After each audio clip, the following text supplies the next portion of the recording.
Hi, I'm Olivia from Public Health, and today we're talking about our hearts, the activities we love to keep them healthy, what to know about blood pressure, cholesterol, and when it might be a good idea to see your doctor for support. Heart health is especially important because heart disease is one of the leading causes of death in SLO County, but the good news is there are steps that we can take every day to help our hearts stay healthy. Our chronic disease epidemiologist, Roxanne Archer, is going to share an update on heart disease in SLO County and how we can show our hearts some love. So heart disease is one of the leading causes of death nationally in California and locally as well. And so it's always something that we want to be aware of. And of course, as a chronic disease, we're not just worried about people dying due to it, we also want to support people as they live with heart disease. Many people have heart disease, but do not realize that they have heart disease. So waiting until you experience symptoms might not be the best course of action for you.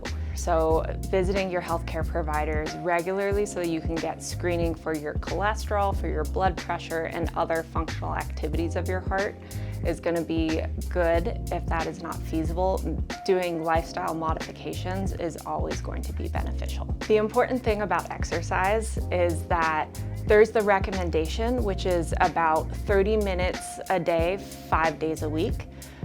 But if that's not reasonable for you, anything that you can do is helpful for your heart.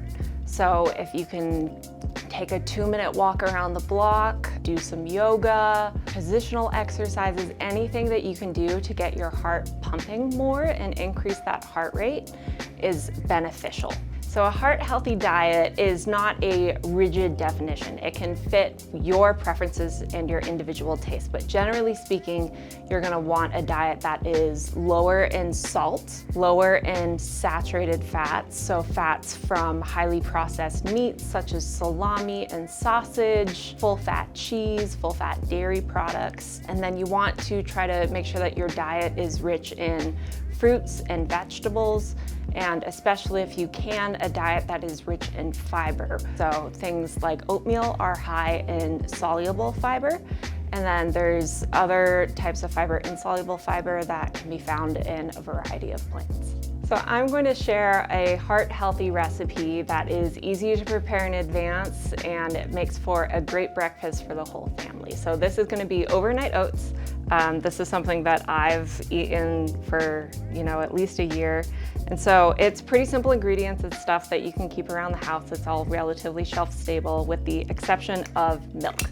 So this is just 1% milk. You can use a milk alternative, water even, but if you're gonna use water, I would recommend increasing your flavorings a little bit.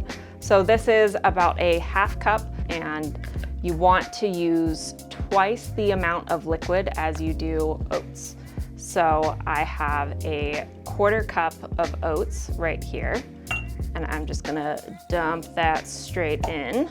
And then I like to add a little pinch of salt. You don't want too much salt for a heart-healthy diet, but a little bit of salt is not going to do you too much harm. So I dump that right in there. And then I have this container of chia seeds. So for this recipe, I like to do 1 tablespoon. I like to then add brown sugar for flavoring. Cinnamon is also great. So I usually do about a tablespoon. And then we are going to seal this up and just give it a quick little shake. So that's just gonna mix everything up. And then that is basically it. You put that in your fridge, leave it usually overnight. That's why it's called overnight oats. And then I like to dump this into a bowl in the morning, heat that up in the microwave, but you can eat it cold.